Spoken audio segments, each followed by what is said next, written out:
দিয়ে বানিয়েছি। তো আমার ক্যামেরাটা কারণ শুকনো লঙ্কা দিইনি। টাটা, welcome back to my channel R M family. তোমরা সবাই কেমন আছো? আছে এটাতে আমি আগে মাছ হলুদ দিয়ে করেছিলাম, তাই রয়েছে। তো সবার ফার্স্টে আমি এক কাজ করব, মাছের ডিমের যে উপরের এই পরতটা এইটাকে উঠিয়ে ফেলে দেবো। মানে এইটাকে যদি উঠিয়ে ফেলে দিই তাহলে মাছের ডিমটা ভালো করে বেরিয়ে আসবে। আর মানে যেটা দিয়েই আমরা বড়া বানাবো, সেটা বেসন হোক বা মুসুর ডাল বা ডালের পেস্ট হোক, তার সাথে ভালো করে মাখতে পারবো।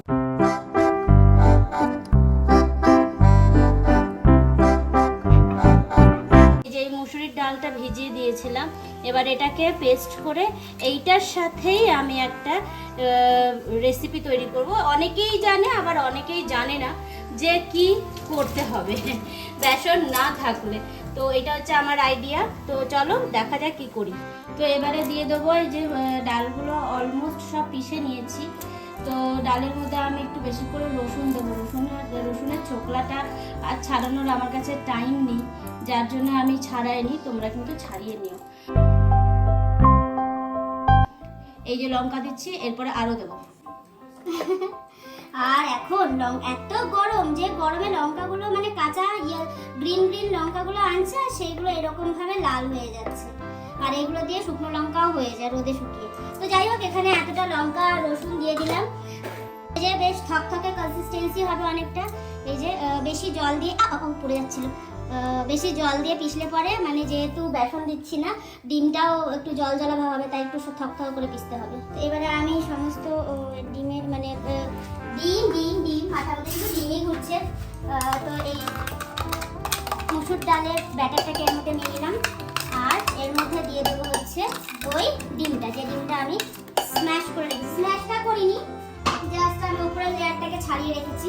এই যে ডিমটাকে দিয়ে দেবো। আর এটাতে আরো কিছু জিনিস দেবো, যেমন একটু নুন আর একটু হলুদ। তো চলো নুন দিয়ে দেওয়া যাক। নুনটা নিজের টেস্ট অনুযায়ী দেবে, কেননা ঝোলেও কিন্তু নুন হবে, তো সেই অনুযায়ী নুনটা দেওয়া ভালো। তো আমি অল্প একটু নুন দিলাম আর সাথে দিলাম একটু হলুদ, কালারটা বেশ সুন্দর হয়ে আসে। চলো এটাকে মিক্স করে নেওয়া যাক। ওই যে উপরের অপর সাইডের লেয়ারটা বেরোয়নি, যার জন্য ডিমটা ভালো করে ভাঙছে না। তো চামচ দিয়ে হবে না, বুঝতে পারছি, এটা আমাকে হাত দিয়েই করতে হবে। তো চলো হাত দিয়ে স্ম্যাশ করি।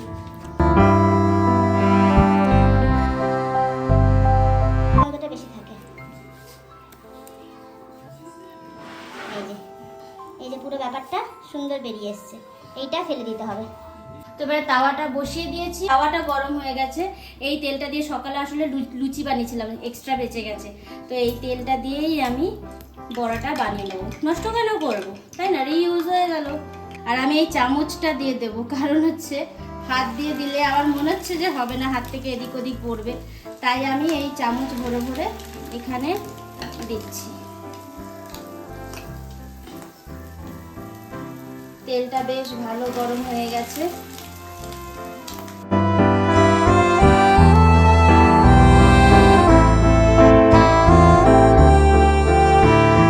খাচ্ছে কেন কে জানে। আচ্ছা বলে রাখি, এটার বড়া হতে অনেক বেশি টাইম লাগে না, তো খুব তাড়াতাড়ি হয়ে যায়। যেহেতু এমনিও গরম, তার জন্য একটু আমি বাড়িয়ে দিয়েছি। তো তাড়াতাড়ি হয়ে যাবে বড়াটা। দুদিকে বেশ ভালো করে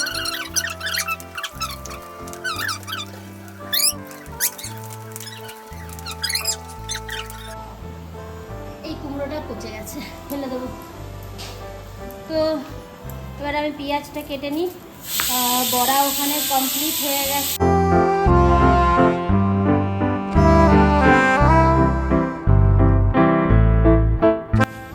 তো কড়াই আমার গরম হয়ে গেছে অলরেডি। আর আমি আলু, পেঁয়াজ, মশলা সব কিছু রেডি করে নিলাম। এবারে চলে এসেছি জিনিসটা রান্না করতে। আচ্ছা, এখানে এটা আমি সরষের তেল দিয়ে বানাবো। সরষের তেলটা বেশি টেস্টি লাগে, তাই। তো সবার আগে দিয়ে দেবো পেঁয়াজ। তেলটা একটু গরম হলে পরে পেঁয়াজটা দেবো। সাদা জিরে ফোড়ন দেবো।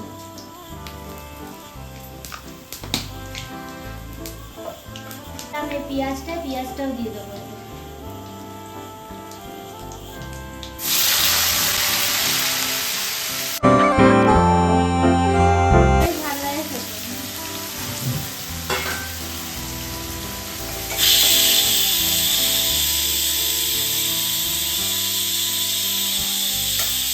আমি মশলা বানিয়ে রেখেছি, টমেটো, রসুন, আদা, জিরা এইসব দিয়ে মশলাটা বানিয়ে রেখেছি। এই মশলাটা দিয়েই পুরো তরকারিটা করবো। বেসিক মশলাই লাগে। এবার কারোর কাছে যদি কি বলে ওটাকে ধনে পাতা সেটা দিতে পারে, আর সাথে কসুরি মেথি দিতে পারে। আমার কাছে কিন্তু কসুরি মেথি আছে, আমি দেবো। যাই হোক, এইসব দিয়ে আমি তরকারিটা বানাই, তোমরা দেখতে থাকো। তো পেঁয়াজটা অলমোস্ট পুরোপুরি ভাজা করবো না, অল্প ভাজবো, কারণ সাথে এই আলুটাও ভাজবো। এবারে যেহেতু পেঁয়াজটা যদি আমি বেশি ভেজে নিই তাহলে আলুটা ভালো করে ভাজা হবে না আর পেঁয়াজটা পুড়ে যাবে। তাই আমি ভাবলাম যে কারণ আলুটাকে একটু আগেই দিয়ে দিই। হ্যাঁ, তোমরা চাইলে আলুটাকে আগের থেকে ভেজে তুলতে পারো। আমি একটু কুড়ে গোছের মানুষ তো, তাই মানে শর্টকাটে যতটা হয় ততটাই করতে চাই। এত গরমে আর পুড়ে হবো না তো কী হবো, আগুনের কাছে দাঁড়িয়ে মনে হচ্ছে আমি স্নান করে উঠলাম। যাই হোক, আমি বললাম না আমার ঘরে চোর আছে, এসে আমার ওখান থেকে বড়া নিয়ে চলে গেছে। এক আমার ছেলে আর এক আমার ঠাকুমা, দুজন মিলে। ভাবলাম দুপুর আর রাতের জন্য বানাবো, তা নয়। যাই হোক, কথা বলতে বলতে দিয়ে দিলাম হচ্ছে হলুদ আর নুন। অবশ্যই সবাই জানে এটা দিতেই হবে, আর সবার স্বাদ অনুসারে দেবে, যে যেরকম ঝোল রাখবে। আমি না বুঝতেই পারছি না, নিজেরই আন্দাজ নেই কতটা দেবো, কারণ আমাকে দুবেলার জন্য করতে হবে। আচ্ছা, সাথে দিয়ে দেবো জিরা আর ধনে গুঁড়ো। এটাকে একটু ভিজিয়ে রাখলে বেশি ভালো হতো, ভেজানো হয়নি যখন, তখন এমনি দিয়ে দিই, একেবারে সাথে কড়াইতে ভিজবে। তারপর দিয়ে দিলাম এই যে বানিয়ে রাখা মশলাটা, আর এটাতে একটু জল দিয়ে ভালো করে শেক করে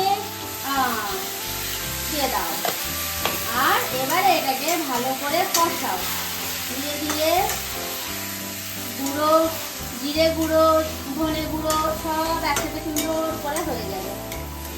আচ্ছা, আমি এটাতে শুকনো লঙ্কা দিইনি, কেউ যদি চায় তো নিশ্চয়ই শুকনো লঙ্কাগুলো দিতে পারে। যেহেতু আমার ঘরে শেষ হয়ে গেছে তাই আমি দিতে পারিনি। আচ্ছা, আমি ঘরে পেয়ে গেলাম এই কসুরি মেথি, মানে এটাই লাস্ট, পুরো গুঁড়ো গুঁড়ো ছিল। এটাকেই আমি এখন এর মধ্যে দিয়ে দেবো। একটু কসুরি মেথি দিলে পরে তো সবজির টেস্টটাই বদলে যায়।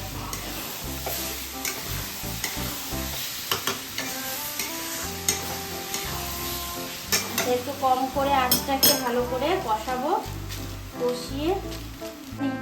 আচ্ছা, এবারে ফাইনালি দেবো এই লঙ্কাগুলো। এই লঙ্কাগুলোকে আগে একটু কাটবো, কেটে তারপরে দেবো, তাহলে একটু ঝাল ঝাল হবে। বড়ায় আমি যথেষ্ট লঙ্কা দিয়েছি, এর থেকে বেশি দেবো না।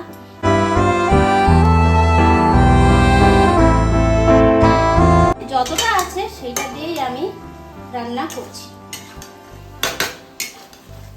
কেমন লাগছে দেখতে? কালারটা বেশ টেস্টি টাইপের লাগছে না দেখতে?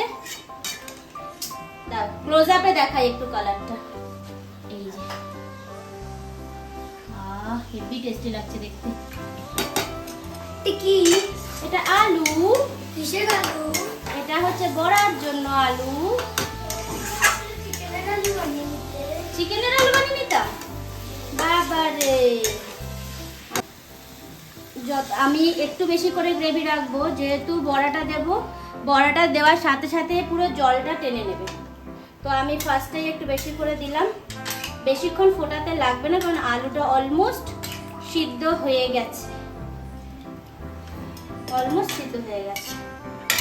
এবারে লিড দিয়ে রেখে দেবো প্রায় 10 মিনিটস, বেশ ভালো করে ফুটে যাবে। তারপর দিয়ে দেবো এই বড়াগুলোকে।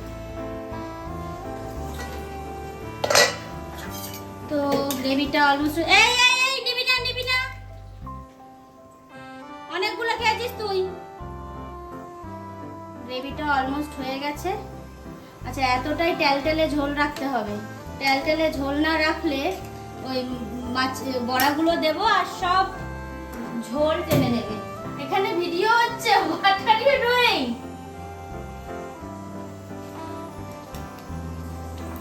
বাপ বেটা আসছে আর নিচ্ছে আর পালাচ্ছে। আমি একটা ছোট্ট এই যে দিয়েছি। এই লোকটা মানে নিচ্ছে একটা আর ছোট্ট পালাচ্ছে। দিয়েছি, বেশি বড় দিইনি। তো এই বড়াগুলোকে দিয়ে দেবো এটাতে। তো দেখা যাক, অনেকক্ষণ আমি ধুয়ে রেখেছিলাম। এই ধনেপাতা আছে একটু। না, গ্লুকন্ডিটা খাও। Thank you. আমার বর আমাকে গ্লুকন ডি এনে দিল। চলো একটু গ্লুকন ডি খাই।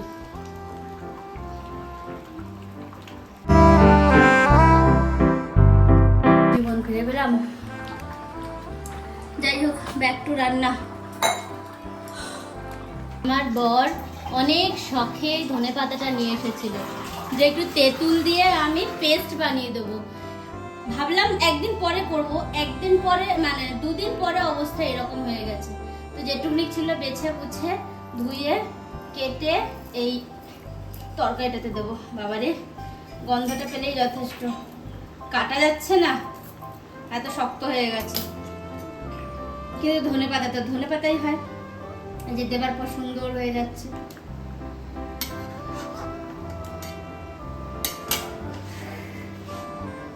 তো ফাইনালি কমপ্লিট আমার এই মাছের ডিমের বড়ার এই তরকারি, যেটাকে মুসুরির ডাল দিয়ে বানিয়েছি।